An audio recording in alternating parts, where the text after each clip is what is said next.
යාළුවනේ එහෙනම් අද ඔන්න රිසල්ට් එක දැන් ඇවිල්ලා තින්නේ. ගොඩක් අය අහලා තිබුණා රිසල්ට් එක බලන්න ඕනේ කොහොමද බලන්නේ කියලා ලේසි ක්‍රම තියෙනවද කියලා. ඔව් තියෙනවා ලේසි ක්‍රම. විනාඩි 5න් රිසල්ට් එක බලන්න පුළුවන් ක්‍රම දෙකක් තියෙනවා. ඒකන් සයිට් දෙකක්. මම මේ සයිට් දෙකේ link එක description එකෙන් දාලා තියන්නම්. ඔයගොල්ලන්ට පළවෙනි කමෙන්ට් එක විදිහට මම pin කරලා තියන්නම්. එහෙනම් මෙහිමයි බලන්නේ.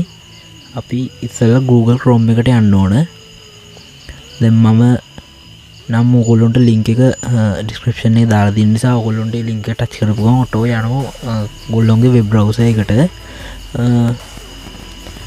එහෙම යන්න තේරෙන්නේ නැත්නම් මම මේ display එකේ දාන site එකේ නම ඔයගොල්ලෝ ගිහින් web browser එකේ type කරගන්න. මුලින්ම Google Chrome එක open කරගන්න. ඔන්න මම open කරගන්නවා.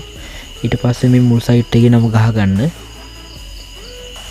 ඊට පස්සේ මේකට ගියායින් පස්සේ මේ පේනු නේද මේ පල්ලෙහාටම යනකොට exam result කියලා එකක් තියෙනවා. මම ඒක කොටු කරලා පෙන්නන්නම්. ඒකට ගියාම පල්ලෙහාටම ගියාම තියෙනවා result sheet කියලා එකක්. ඒකේ අපේ වර්ෂය තෝරන්න අපි 2025 26 නේ. 2025 වරහන් ඇතුළේ 2026. ඊට පස්සේ index number එක දෙන්න. ඊට පස්සේ submit දෙන්න. ඊට පස්සේ ඔයගොල්ලෝගේ result sheet එකේ බේම වෙනවා. ඒකේ එක ක්‍රමයක්. තව ක්‍රමයක් තියෙනවා. ඒ site එකේ link එකත් මම දාලා තියන්නම්. මේ site දෙකම විභාග දෙපාර්තමේන්තුවට අයිති ඒවා තමයි රජයට අයිති site තමයි. මේ fake site නෙමෙයි. ඒකට Google Chrome එක open කරගන්න. නැත්නම් මම දාපු link එකෙන් යන්න. ඊට පස්සේ මේ පල්ලෙහාට යනකොට තියෙන නේද මේ site එකට ගියයින් පස්සේ result කියලා එකක් තියෙන අන්න ඒක open කරගන්න.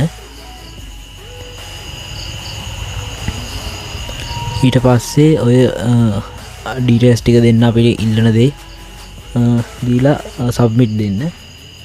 ඊට පස්සේ ඔයගොල්ලෝගේ result sheet එක පෙන්නනවා. එහෙනම් යාළුවනේ result එක බලා ගන්න මම මේ වීඩියෝ කරන්නේ දෙමාපියන්ටත් එක්ක තමයි.